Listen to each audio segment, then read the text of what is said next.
they not present it during plenary debates in the House of Representatives and in the Senate? Assuming they still forgot, why did they not write the letter during the time of the HGAB? Assuming they forgot again, why did they not give it way before the BICAM? Mr. Chair, ito na po ang aking pinupuntos. Hindi lang po ngayon, mula pa nung ako'y nag-chair 10 years ago.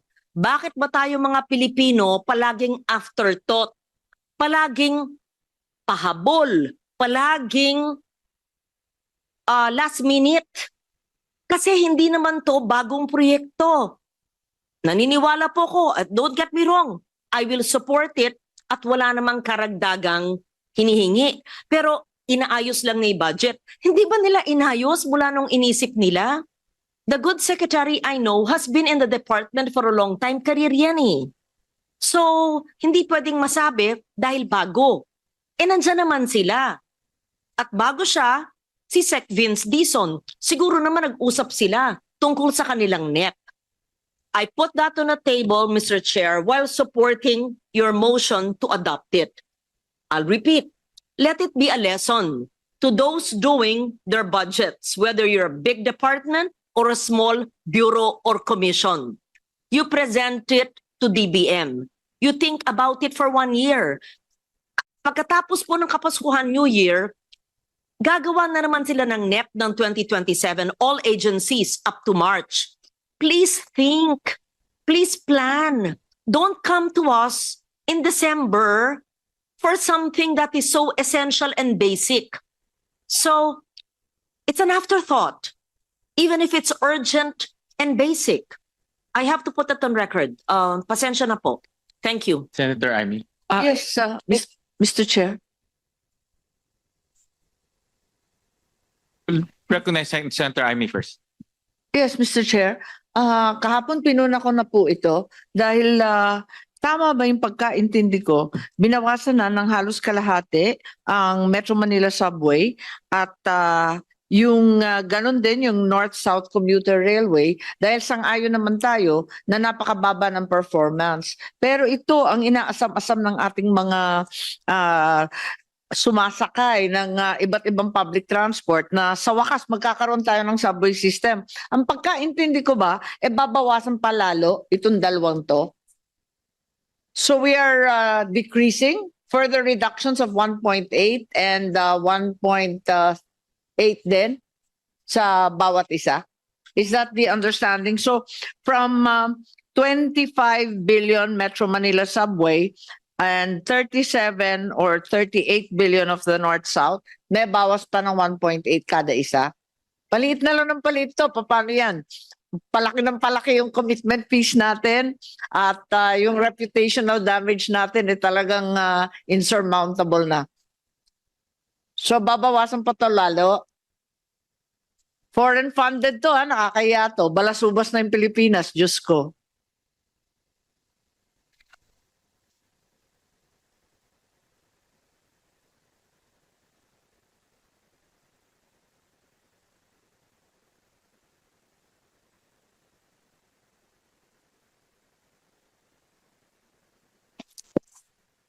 I'm on the phone with Secretary Banoy to clarify the queries of Senator Legarda and Senator Marcos. So with tinanong ko po exactly how Sen. Lauren asked it as to why it was not there in the NEP and it hasn't been brought up either during the House deliberations or the Senate deliberations.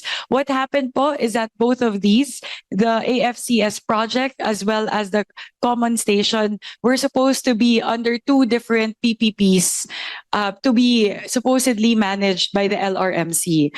They were waiting for the LRMC to take care of all the documentations, all the requirements for the PPP to push through in the year 2026.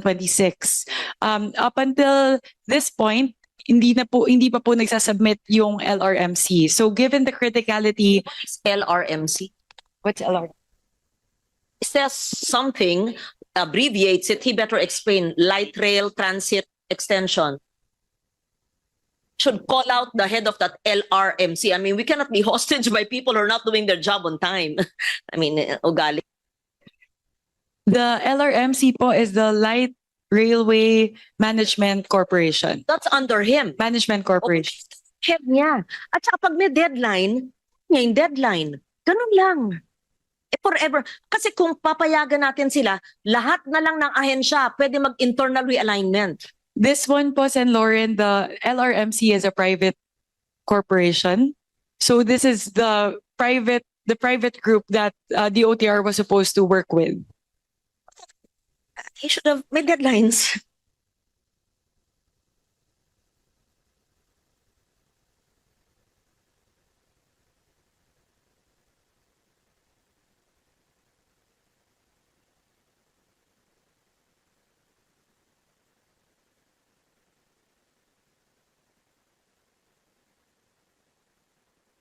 Actually, in fairness to the department, nasa tier 2 siya.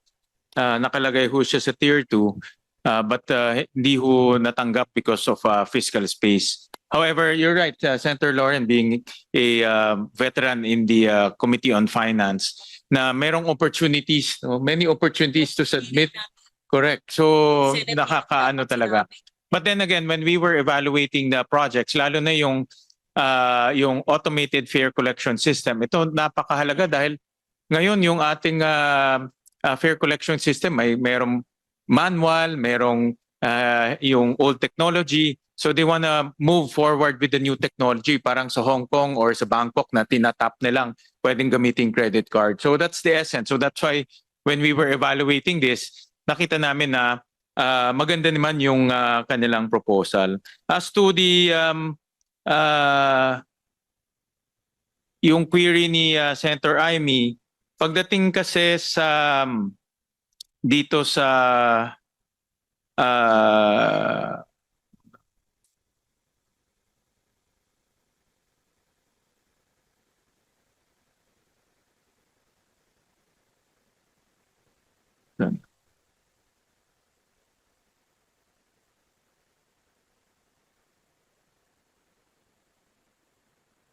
okay.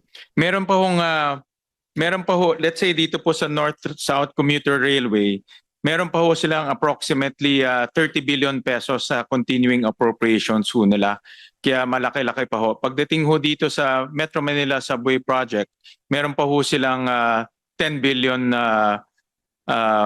pesos na naka-allocate. So that's why I think because nung in-evaluate ho nila yung kanilang utilization rate as well as the importance of the other projects, nag-realign ho sila nung kanilang budget. So dahil meron pa hong natitirang 10 billion and also close to about 30 billion no dito sa kanilang about mga projects ho nila. Mr. Chair, Yes, Senator Erwin. it's just a point of suggestion lang. Siguro, BICAM po ito di ba? We're trying to reconcile between the House, the GAB, and ours. And this is not the time wherein we insert a budget like this. May panahon, Mr. Chair, sa NEP and then sa House Committee, sa atin, sa committee natin. Bakit dito? Ang problema dito, Mr. Chair, baka naman maging kaugalian na ito in the future. Every time magba-BICAM, ay pahabol natin kasi okay lang pala dahil yung unang BICAM nila na nag-live, nahabol naman ng LRT. Baka every year na lang, pag hindi nila nailagay sa NEP, nakalimutan nila sa committee level, hahabulin nila sa BICAM. This should be, we have to set rules here, Mr. Chair, kasi baka maging kaugalian na ito in the near future, Mr. Chair. Mr. Chair, precisely that was in tier 2, except that the documents were not ready at the time of the hearings of both the House and the Senate. But then we have a request from our Secretary Banoy Lopez, that we give this to them. It is much needed, explained by the two chairperson. So they were not remiss in putting it there, but it was tier 2. And the problem with tier 2, almost always, they are really not included in our provision of the budget. So I move for approval for this, Mr. Chairman. Just the query of Senator Irwin, just before I move on that motion. Tama ho kayo, Senator Irwin, no? That's why we are putting this to the body para makita rin ho natin yung mga request ng mga agencies. Dahil in fairness to them, along the way, no, may mga bagay rin silang nakikita na dapat pondohan o dapat hindi na pondohan o dapat ilipat po sa mas maimportanteng mga proyekto along the way because sinasubmit na ho nila ito sa around July. No? So may mga after July, may mga bagay sila ho nakikita na kailangan ho nilang pondohan para magamit na ho immediately. So that's why actually the letter is an appeal letter to us. If we will accept their appeal to realign these amounts so that they can operate much better and also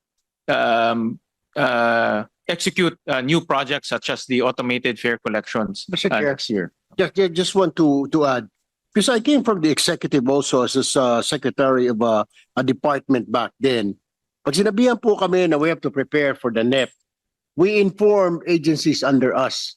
Eh, hindi po ba nagawa nila ito? I mean, like LRMC, under naman po sa kanila yan. They could have asked LRMC, what are your requirements? What do you need? Bakit ngayon pa po they will have to come up here? I mean, and then state us like, oops, nakalimutan namin. Oops, nasa tier 2. Binibigyan naman sila July, August, September, October, November, December. I mean, after 5 months, Mr. Chair. That's what I'm trying to point out, Mr. Chair. If I may respond po, from what I understand po, what happened was it was in tier 2. It was not funded by DBM because I think DBM mostly funds tier 1.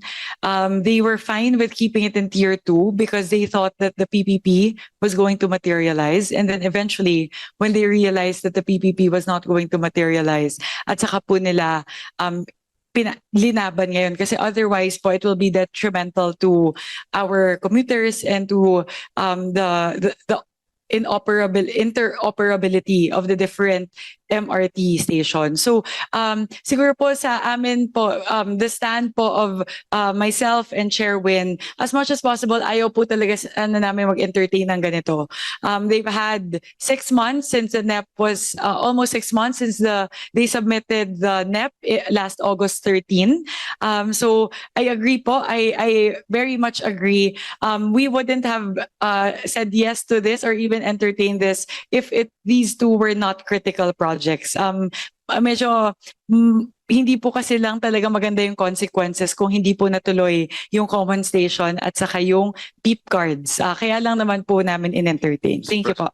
Mr. Chairman? Yes, Senator Kiko. Yes, well, I share the concern of Senator Erwin Tulfo, and therefore perhaps moving forward, and for the guidance of future BICAMs, do we take this as precedent setting, that in future BICAMs we will accommodate matters that should have been raised at the committee levels in the House or in the Senate?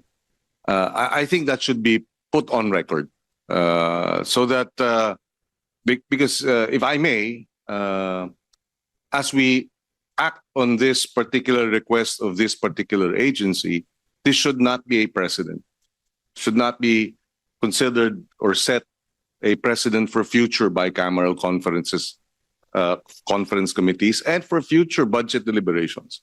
That in the last moment, in the last 5 meters of a 10,000 meter run, somebody will step in and say, can you include this and approve this? So hopefully, for the guidance of future bicameral conference committee meetings, while we will support the position of our chair, this should not be considered or as precedent setting, and that future budget requests of this nature should not point to this decision of the bicameral conference committee as precedent.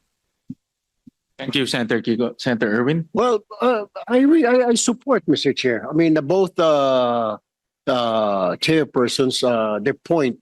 I support If it's a necessity, why not? Di ba? Kailangan po talagang gawin ito, yung Cavite Extension, lagyan ng pondo, automated fare collection system, para isa na lang. Di ba? I really do support. Pero my point here, Mr. Chair, is that BICAM is to reconcile the conflicting provisions of the House and the Senate versions of the bill. Hindi po part ng conflicting provisions. So yun lang po sinasabi ko. But I do support, Mr. Chair. I rest my case, Mr. Chair. Thank you, Senator Erwin, and thank you, Senator Kiko, for those intervention.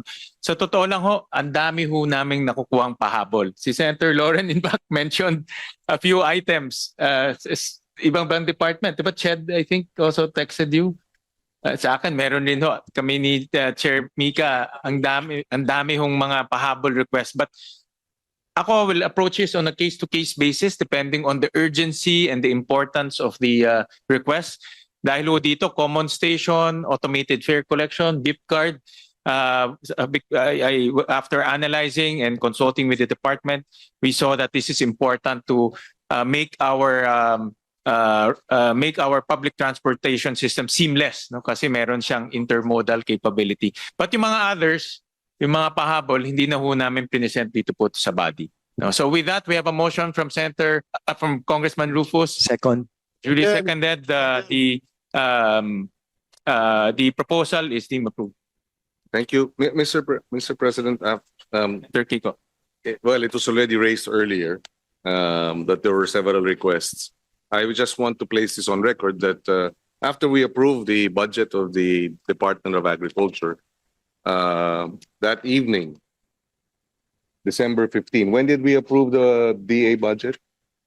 December 13, the BICAM approved the DA budget. On December 15, the DA secretary wrote to the chairperson submitting a list of farm-to-market road projects with coordinates amounting to the same amount that we approved, 33 billion, except that 8.9 billion worth of projects were introduced as in the December 15 letter, which was not in the list of projects that we approved on December 13. How do we act on that? Chair. Mr. Chair, at the end of the day, I will support my chair. But let me please put this on record.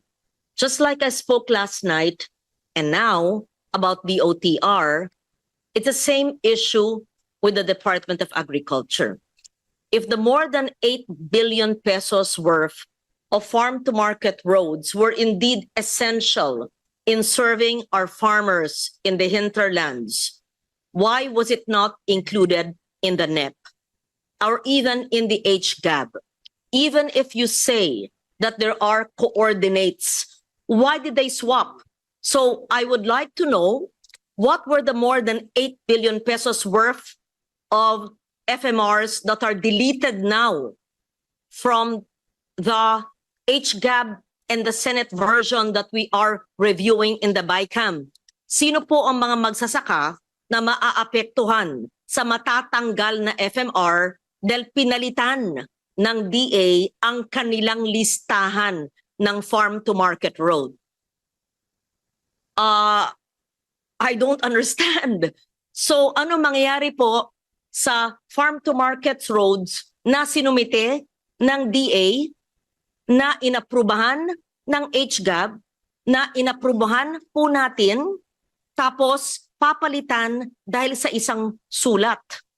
So I would just like to make it clear that these are not Senate-introduced FMRs. We did not introduce or submit a list to the Secretary, just to be fair, okay? Insofar the Senate is concerned, we understand and support the House amendments for farm-to-market roads in specific rural districts, and that is both needed And as long as there are coordinates and not just a lump sum, that is supported.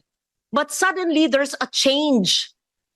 And as I said, I spoke to Secretary Laurel on Sunday morning because I was confused with the 16B NEP and the another 16B HGAB.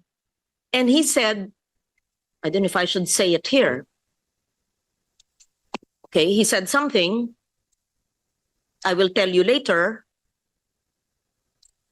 Then I'm surprised that he's sending another letter now for another 8 billion. So I would like to know, I have to be enlightened, Mr. Chair. Why is there suddenly, within 3 days of that conversation, there's a change of heart or a change of mind of farm to market roads worth 8 billion? Ano po ang mangyayari sa tinanggal niyang 8 billion? At anong nangyari sa ating kanayunan na kailangan bigla ng 8 billion na ito? So may switching. May switching, may swap.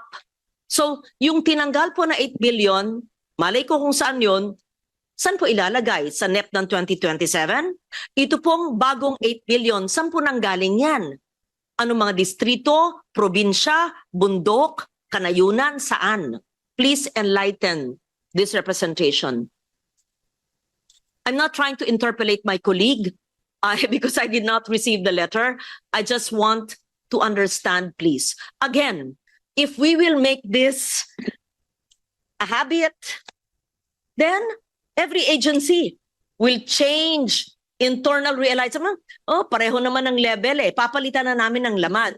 Ano tayo, halo-halong kalamay? Ang BICAM, nangyayari ba sa akin noon? Ay, hindi ko tatanggap ng ganyan. Last minute? Di. So, maybe you can, what is that agricultural emergency that the DA will have to change 8 billion worth of FMRs? I want to know and understand. I'm not angry at the vice chair or the chair of Agri. I'm just passionate when there's something I do not understand and I need to comprehend it, Mr. Chair. In the end, I will support my chair. If I may place on record, this request has not been acted on. So we continue to, well, at least for the Senate, we are standing by the previous list that we approved on December 13. Now, if unless there are members of the bicameral conference committee who disagree, I think we should stick with the December 13. Mr. Chair, And for the record, the December 13 list has coordinates. The 33 billion peso December 13 list. We approved it with the coordinates. And the 8.9 likewise has coordinates, but they're a different set of projects from that which we approved on December 13. In other words, they are removing 8.9 billion pesos worth of projects that we approved with coordinates and replacing them with 8.9 billion worth of new or different projects also with coordinates. Alam ko sasabihin po nila, pareho naman yung level. Pero again, kung pinayagan natin sa DOTR, sa DA, what will stop other agencies? Change na lang yung listahan ng classroom sa DepEd. Change na lang yung ibang mga highway at multipurpose sa DPWH. Palitan na lang lahat ng irigasyon sa NIA. Tanggalin na lang. These lapses will affect the planning of projects that are, we're so diligent in our responsibility to plan, to submit requirements. Tapos isang sulat lang, palit. I think you have, I'm sorry, Mr. Chair. Okay, hindi ako yung chair. Ano yung dahilan? May dahilan. If it's a national security issue, yes. If it's so important, yes, I want to understand. Gusto ko lang maintindihan.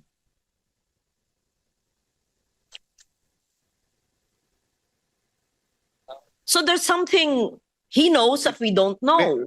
May I venture a guess based on, well, Not guess. no, it's not a because guess. Baycam is Lara, not let me guessing. finish, ma'am. May I venture a guess based on the letter that he sent to us and the reason that he gave?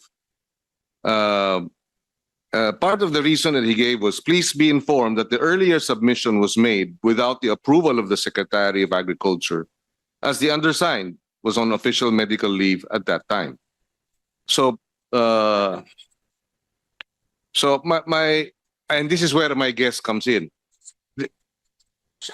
No, this is where my intelligent guess comes in, if I may be allowed to perhaps try to understand what happened here. This is the first time we have asked for coordinates. We've never asked for coordinates before. In previous budgets, it has always been lump sum. So it is possible that because this is the first time that this is being requested, then therefore the preparation of these coordinates had to go through a process that somehow there were gaps. And that being the case, because of the gaps, they had to correct the submissions. That is my intelligent understanding. We've never asked for coordinates and an itemized list of projects in the past. This is the first time. Mr. Chair, may I? Ang DPWH, months ago, sabi, overpriced. Bunuan budget yan. Overpriced. Ibaba. Paulit-ulit. Sa hearing, sa technical working group, sa media, even the president said the same thing. Our chair worked diligently with LBRMO, everyone, and DPWH, binaba. Ayon sa kanilang inputs at methodology, binaba. Inapprove natin. Sa BICAM sabi, itaas. Kaya nga nagkaroon ng impasse for a while, pero nasolve natin sa CMPD. Thank you to the House for agreeing for a truthful, accurate budget. Salamat. Tapos DOTR. Yan, may letter. Internal realignment. Sige na. Tapos ang DA, yung 8.9, hindi pala official transmission yan. Hindi pala inapprove ng secretary. We approved it. What does it make of us? It's not an official list. Now this is the official list. So we better have rules. I think the bicameral committee has to have rules. When there are letters from the cabinet, that means letters given to the chair are not official transmission. We have to check. There should be maybe a watermark. So they're saying that these were not official transmissions because the secretary was on medical leave. Ano ibig sabihin yan? So, sino nagpadala? USEC niya? What was it? A fake list? And then the bicameral conference committee approved it? Hindi ganyan eh. Hindi, nangyayari ba yan nung 10 years ago? Hindi eh. Not as, walang ganyan. Hindi nangyayari yan noon. Hindi ganitong kagarapal. Ang pagpapalit-palit. Ibaba ang presyo. Sumunod. Ayon sa kanila. Itaas ang presyo. Recompute. DPWH yan. DOTR, realignment, palit lang naman. DA, palitan. Hindi ako yun, hindi kami yun. Walang coordinates yan. Or meron pero mali yung listahan. Yan ang sinabi ko, 3 na yan. O ilan pa? Baka maglapitan lahat ng ahensya ngayon. Pwede pala magpalit. Palitan namin lahat ng laman. Pareho naman ang level eh. Mr. President, I'm sorry. I have to express my disappointment and exasperation. There has to be some discipline in government. Di ba sa eskwela tayo, pinag-aral tayo, finish or not finish, pass your paper. Pag nagraduhan na ng teacher, tama na, hindi pwedeng, magpalit, yung seatmate ko, mali. Ano tayo? How can we be a good example to people? Kung sa BICAM na, nagpapalit. Tama yung sinabi. Disagreeing provision, sabi ni Senator Erwin. Mr. Chairman? Go ahead, Sen. Yeah, Mr. Chairman, the secretary is the head of agency. He's the alter ego of the president. He has the overall knowledge on how his department should go, especially on farm to market road. And so therefore, when the secretary recommends we have to give so much weight for that under the principle of regularity of function, that the secretary is regularly doing his job. And to the best of his knowledge and ability, that is the list that he believes should be implemented. So therefore, I support the new list because that comes after a good study by the secretary. He was on leave when that was given. Probably the NEP did not have the proper amounts and the proper coordinates, and there was none. Now there are coordinates, and he wants to correct it. He wants to have something that will be implementable. So I support Mr. Chairman, the new list of Secretary Kiko Laurel. Thank you. If I may, Senwin, I'll just read part of the letter sent by Secretary Francisco Chu Laurel explaining the new list. After thorough consideration, the department has identified the final FMR projects that are critical in linking key production areas. These projects were selected based on their readiness for implementation, consistency with national and regional development priorities, and their projected contribution to enhancing agricultural productivity, minimizing post-harvest losses, and expanding market access for farmers in priority areas. Further, the department will be undertaking for the first time the direct implementation of farm-to-market road projects. Hence, the attached final list consists of projects that are operationally workable on the part of the department and conducive to timely and effective implementation. I'm not sure if this is the same letter that Sen Kiko has on hand, because also in the first paragraph, he explained that the undersigned was on official medical leave at the time that during the earlier submission so he says that please be informed that the earlier submission was undertaken without the approval of the Secretary of Agriculture, as the undersigned was on official medical leave at the time.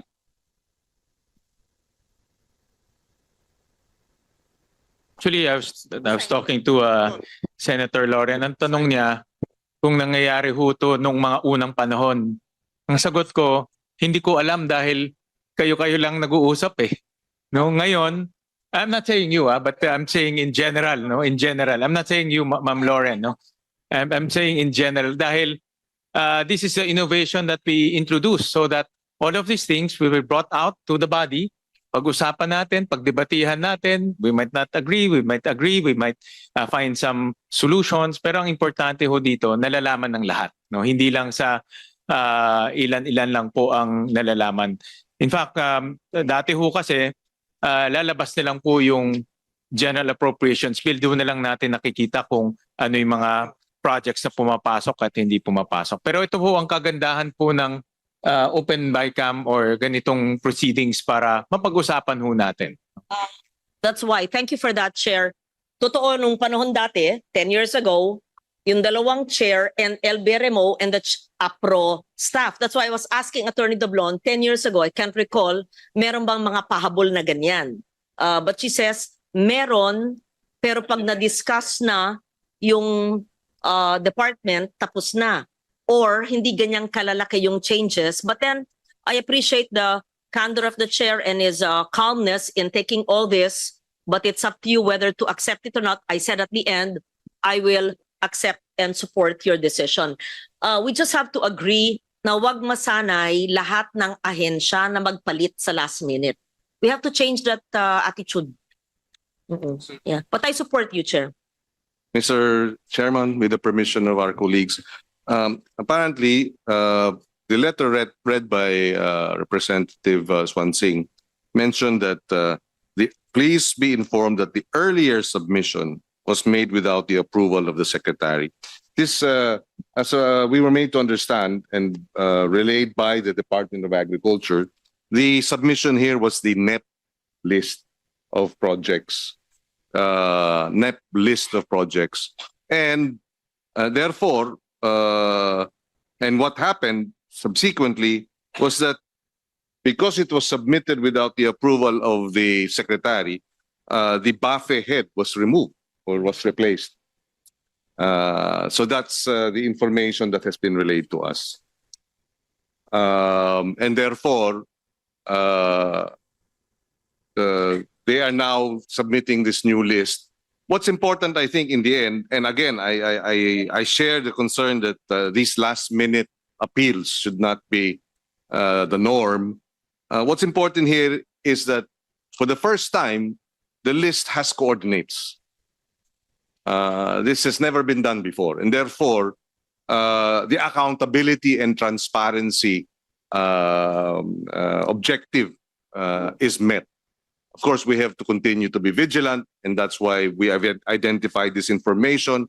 We have also put forth a special provision on citizens' participatory audit, which means as the project is being implemented, the COA has a memorandum circular that provides for a program wherein citizens can participate in the audit. And we've also included that as a special provision in the implementation of the farm to market road projects. So again, the key here is there is transparency, there is accountability, there are coordinates that are now made available point to point, and there will be a special provision on citizens participatory audit.